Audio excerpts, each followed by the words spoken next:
the pattern of love. You are the pattern of love. What are the colors? What are the shapes? What are the sizes? What is the face? Are you a circle or are you a stripe? Can you scream it with all of your might? How do you live? How do you dance? Are you willing to take a new chance? Are you willing to give it your all? Are you willing to answer the call that you are the pattern of love?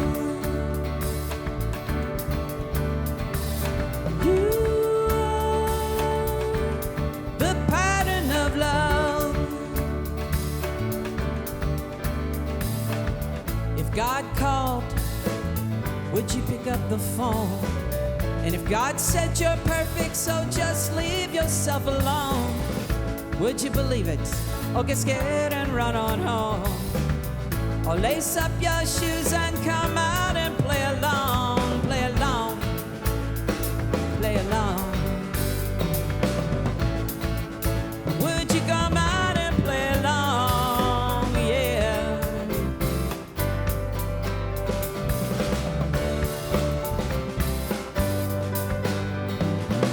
Life is a game, but it's real too. Life is for living, for me and you. Life can be easy, life can be hard. Life is a chance, so pick up your cards. Dance every dance, sing every song, light every candle all the day long. When night comes a call and you'll be ready to go, knowing you found it and it overflows. Found you are the pattern of love. You found that you are. You found that you the pattern of love. What are the colors? What are the shapes? What are the sizes? What is the face? Are you a circle or are you a stripe?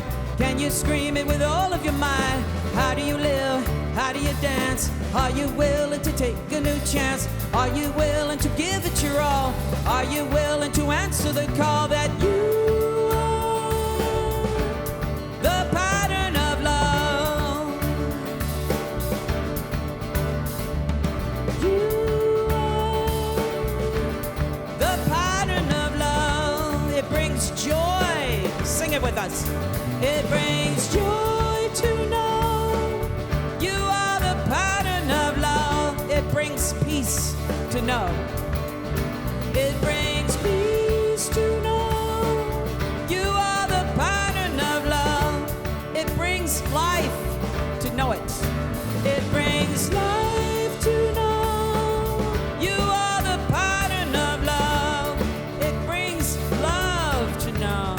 It brings love to know you are the pattern of love. Yeah. Oh yeah. You are the pattern of love. I am the pattern of love. We are the pattern of love. Oh, yeah, yeah. I know it. I know it. Don't you know it? Don't you feel it today? Don't you know it today? Hey, hey.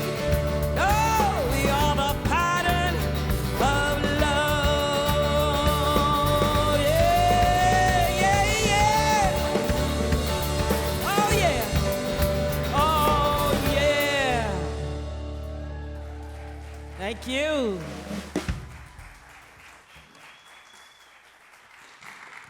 Woo, yeah. Well, it is my deep pleasure to introduce to you our guest speaker, Reverend Andrea Weatherhead. She is no stranger to our community. She has been here since 1996. She became a practitioner in 2013, and then she went and got her Master's of Consciousness Studies degree and certificate from Holmes Institute, where she became a minister early in 2020, just in time for the pandemic. Yay! So she has been behind the scenes in a lot of things that's going on here. She leads the Creativity as a spiritual practice ministry. A year ago, she joined on the staff part-time as our marketing and communications strategist. And it is a delight to have her here. She needs to be in front of the scenes because she is so magnificent. So it is my pleasure to welcome Reverend Andrea as our guest speaker today. Give her a great big hand. I got it. Good morning. It's so good to see people here. It's nice to talk to actual people. And welcome to the people streaming in. I feel the sun streaming in. I feel consciousness streaming in. I think streaming is a two-way consciousness game. My name's Reverend Andrea Weatherhead, as Abigail said. And I'm here to talk a little bit about the theme we have for the month of July, which is Let Freedom Ring. Now, we've heard from a lot of different people this month, lots of different facets of freedom, lots of really interesting points of view. And of course, it was originally tied to the July 4th Independence Day holiday. But I'm here today to talk a little bit about the freedom to create, freedom of creativity. Now, a lot of times, we use our creativity in ways that doesn't free us. Creativity is at the heart of science of mind teachings. We create our own reality. We create our own manifestations. We believe consciousness is cause. So we believe in science of mind teachings that creativity is the heart of it. But sometimes when we've accumulated a lot of experiences over time, we actually start to build a little prison of beliefs because something bad happened once when I left the house, so I better not ever leave the house again.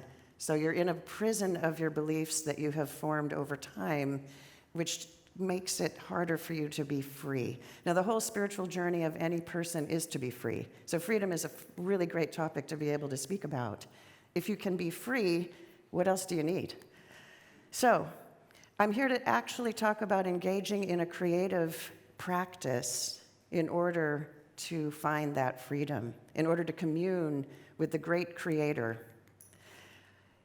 Creative practice exposes you to commune with the great creator in ways that you have no idea. You lose yourself for a minute and you go beyond yourself, your ego, the task list, the laundry list, and you end up in a joyful, very blissful state just by engaging in the practice itself, in the process. So I want to encourage everybody to do that. As Abigail said, I facilitate a group that meets once a month. It's called Creativity as a Spiritual Practice. It's once every third Thursday at 7 p.m. It's on Zoom. And we have people from out of state that tune in. And these people take an hour and a half once a month to engage in a creative process together. And when they do that, they actually give themselves a gift.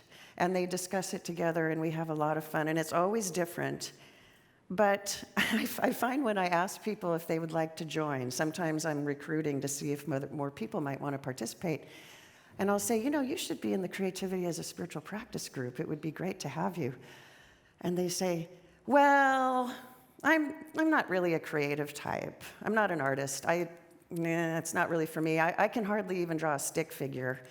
So I don't think I would contribute very much. And to that, I say, what? What? I mean, seriously, you are standing in front of me. You are incarnated. You are absolutely an embodiment of the great creator that lives you. And I say that in my mind. I actually say, oh, okay, well, maybe another time. Maybe you'll change your mind sometime. And then they usually continue and they say, well, I mean, there's some people that are just really gifted, they really know how to play the piano or they really can paint and they're just so gifted, and I'm not gifted that way. And I say, really? But what I'm saying inside is everyone's gifted. Everyone is gifted all the time, 24/7. Every second you are gifted with the creative power of Source, of the universe, of God, of Spirit, whatever name you call it. You're always gifted, all the time. You just need to receive it. But I say, okay, well, so, we can talk about that sometime. And then the last thing they usually say is, you have to have a really great brain. Like, I'm not Einstein, I'm not Steve Jobs, I can't think of new things. I don't think of new things. I'm just a, work-a-day kind of person, every ordinary person. I don't have a huge IQ, and doesn't it take an amazing mind to be creative and innovative and think of new things? No. I hate to make people wrong, can you tell? No. In fact, a lot of studies have been done on creativity by neuroscientists and psychologists, and they find that there's no correlation between having a high intellect and having amazing creativity. Nothing at all. In fact, when some people lose their mental faculties, when they have dementia or something, they become more creative. So there's no correlation between that. You don't have to be a smarty pants to be creative. And so you are creative just by virtue of existing. Just by virtue of existing. There was a French philosopher in the 16th century, René Descartes, and he was responsible for a lot of things that we actually are sort of living with, like dualism and things that we actually don't necessarily subscribe to. But one of the things that he said was, cogito ergo sum, which means, I think, therefore I am. But, as Victor Shamus, who's a psychologist from Arizona, who I'm going to talk about a little bit more, he says that should be reversed. That should be, I am, therefore I think. And even better, I am, therefore I imagine. I am, therefore I create. So, why is it we have some superior artists in the world whose work is incredible, that we admire and that moves us? They're courageous people. They take what is a hero's journey every time they embark upon their craft. Because we don't support art that well many times in our culture. People think, why are you just dabbling around in that? Get something serious going. For one thing, they're very courageous. They also have a passion for communing with spirit. Now, very, very few people who are great artists sit down to make a product. They sit down to engage in the creative process. And if something comes out that's art, fabulous, but that isn't why they do it. Our society is very product-oriented. It has to be useful, it has to be innovative, it has to be novel, it has to be the answer to all our problems. But no one, even the great inventors, set out to do that. They want to engage in the creative process for the sake of itself, because of the bliss and the passion that is experienced as they do it. So, Longfellow, who was a great poet, said very simply, art is the gift of God. So, Ernest Holmes, who we study, said, the true imagination is not fanciful daydreaming, it's fire from heaven. So even Ernest was saying, do this. It's not fanciful, it's important. Now, why are we moved by what that artist made or that inventor? We are moved because they have gone to commune with spirit and have somehow brought back evidence of the one. And when we see that piece of art or that invention or that new idea, we say, that was inspired. Yeah, it was. It was inspired. Because we feel the oneness that that artist was able to bring back with the empathy, and we feel that we have touched that great source that runs us. And so we feel the art, the invention, the idea in a way we can't always or even articulate. So there's one unified consciousness which is responsible for all creation, everything around us, and that includes human creativity. Puccini said of Madame Butterfly, "The music of this opera has dictated to me by God. I was merely instrumental in putting it on paper." And even more proof that there's only one source of creativity for all humanity is the fact that there are no firsts. What do I mean by that? I work as a museum exhibit designer in my other life. Well, I have one life. There is one life. But I work as a museum exhibit designer, and I often work with history museums. And it's always really tempting to say, this was the first, and then fill in the blank, because it's really exciting in a label. This was the very first Starbucks sign, and this was the very first personal computer, and this was the first person that discovered DNA. And historians go, no, don't do that. You can't do that, because people have been thinking of the same thing at the same time all around the world. It's very difficult in history museums to say this is the first.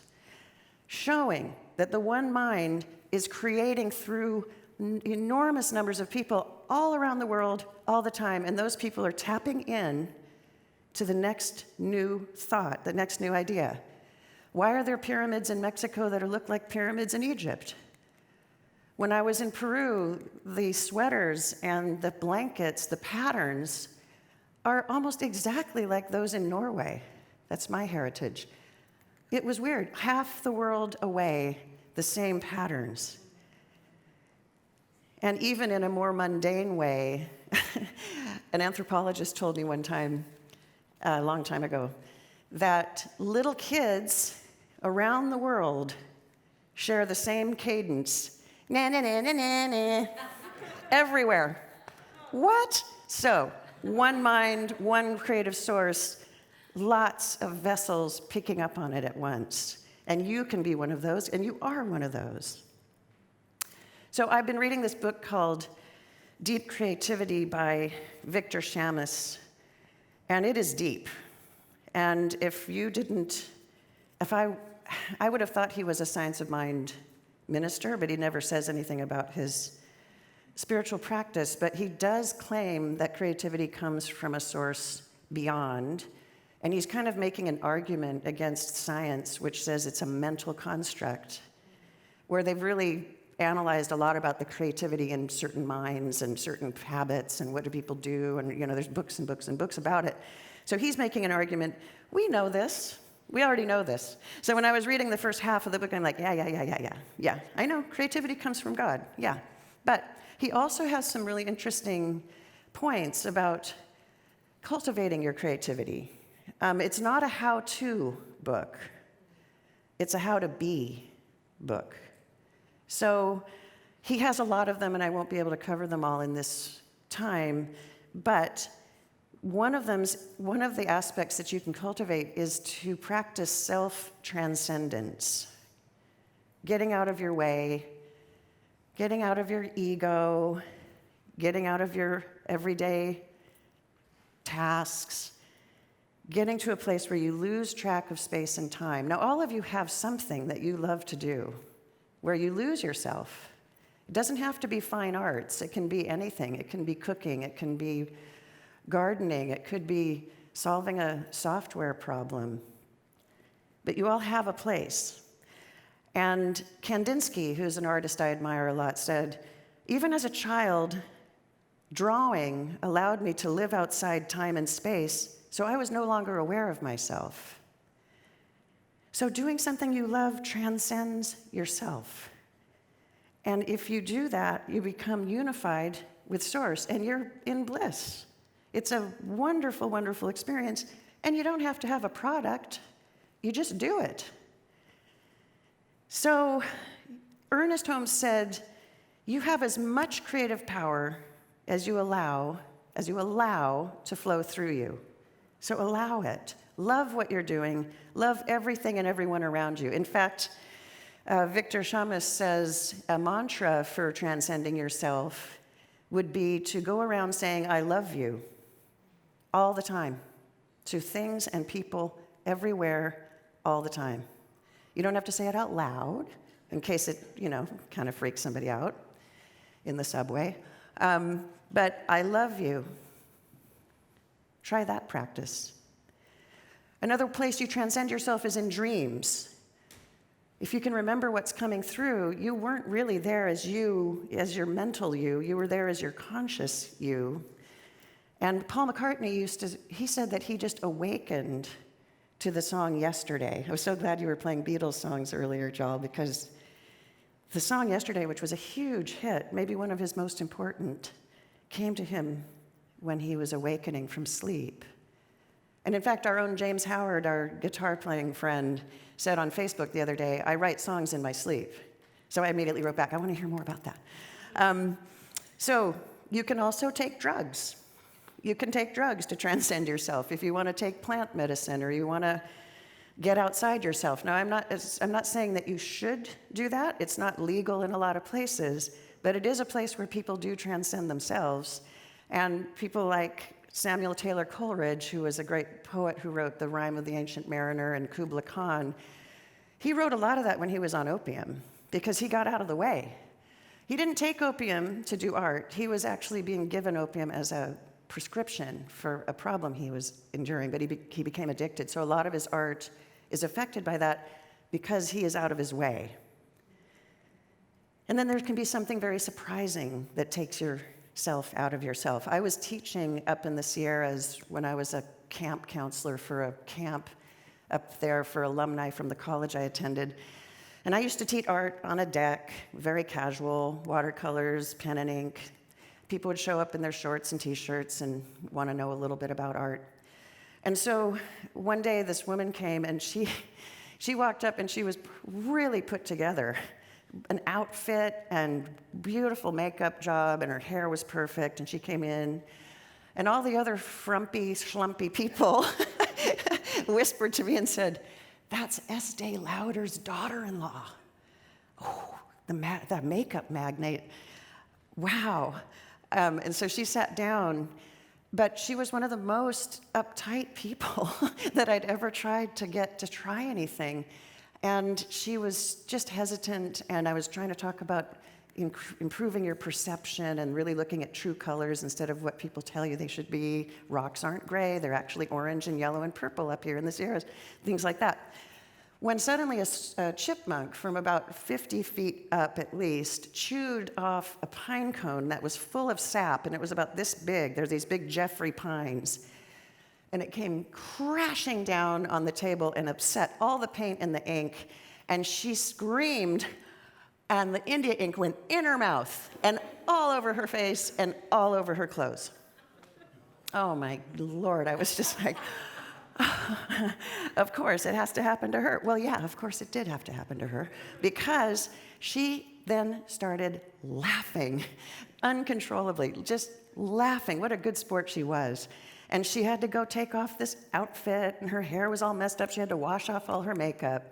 And she came back, and then she was ready to go. And she was one of us. She was just as frumpy as the rest of us. And it became a unit of consciousness of us all doing something together, and she was very open-hearted. So you can have something accidental take yourself away. A second thing that the Victor Shamus of this book suggests is receptivity. You have to be receptive. If you go up and get beyond yourself, then you have to be able to receive what you're getting and keep it. And one of the things, he has lots of different suggestions for that, but one of the ways I really liked was one that is a somatic exercise where your body communicates to your mind. You don't have to do anything. You don't have to meditate. You don't have to try to get rid of your thoughts. You just lie down with your arms outstretched, palms up to heaven, and your legs apart, kind of like the Leonardo guy. And you're lying down for 7 minutes, 3 times a day. And he says when he did that regularly, tons of different solutions to problems he was working on, new ideas, new innovations would just come to him because he had put himself in a receptive state with his body telling him, be receptive, get your mind out of the way. He did a study with people who did this regularly, 3 times a day, 7 minutes, not that hard. And he found that the benefits included increased happiness, increased optimism, increased self-image and resilience, improved physical health, lower stress levels, enhanced attention, memory and mental capacity, boosts in positivity and improvements in overall social and psychological functioning. Wow. So, being receptive really works. And one of the ways that you can keep what you receive is by practicing mindful perception. This is more me than Victor Shamus, but he touches on it too. When I was telling the people up in the Sierras that the rocks aren't gray, they're actually orange, when you go through life, and it doesn't take time because you can just live this way, look at things for the truth of what they are. Look closely at objects that you think, that's a red flower. No, it's not. It's not a red flower. It's red, it's purple, it's pink around the edges, it's got a little brown wilty part, it's got yellow in the center, it's got black coming out. Take in the details. Take in details. Do it with people too. That grouch at the office isn't always grouchy. Sometimes he smiles, sometimes he's actually moved by something, and sometimes he's nice. Take in the fullness of everything. And when you do that, you know how when you have a dream and you have all these images, like you're standing on the roof of your dorm and then your dad is in a taco truck in the sky and then a bird comes and drops an alarm clock on you, that sort of thing? And when you're waking up, you're grabbing, because, oh my God, that was such wow, that dream was amazing. Oh shoot, it's gone. I can only remember the thing about the taco truck. So when you do that, it's because your mind is a meaning-making machine. And what it takes in, it has to have meaning. So when you get a lot of not meaningful things because you haven't experienced it before, you delete them. They just go away. So when your intuition says, you need to go to the swimming pool and it's 10 below zero in the winter, you'll say, I'm not going to do that. So we deny some things that don't make sense to us because we haven't experienced it and it doesn't mean what it should to us. So when you do that, you expand your capacity to take in things that don't relate, that convention would say don't relate, because we are very, very, very much guided by convention. In fact, Ernest Holmes once again said the whole human race is hypnotized because it thinks what someone else told it to think. So look closely, listen closely, see all the truth of people and things to expand your mind's ability to grasp from spirit things it might not have seen before because of all of our imposed social conventions. So do take time to engage with something that you love. Lose yourself in something you love. Try out the receptive pose. Lose yourself, try out the receptive pose, be mindful in what you're looking at, and you'll have a creative adventure that expands you in a really important way. And once you've been granted that freedom, you're not going to go willingly back to that jail you created earlier. So let's pray. There's one unified consciousness from which all creativity comes, including human creativity. And as we breathe in a nice deep breath, a breath of inspiration, just knowing that our breath is a gift given to us all the time. And so are all the infinite creative solutions, possibilities, ideas, infinite potential from Source, all constantly being given that we receive when we choose to align ourselves with it consciously. And I know that I am that fractal of the pattern of love, that source of creation that is flowing through me. I am a creator myself because I was created by the great creator that flows through me. And all of the potential of the infinite consciousness of spirit is available to me when I align myself with it. And I accept for myself and for all attending this service that I take time for myself to become receptive, to transcend myself by doing something I love, something I can lose myself in just for the sake of doing it. For therein lies the bliss and the joy and the love and the freedom of communing with Spirit, the great creator.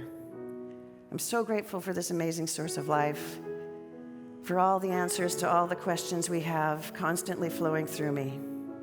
And I'm grateful for the way that engaging in something I love enhances my life and makes my life become a beautiful work of art where my being moves others, as does a great masterpiece.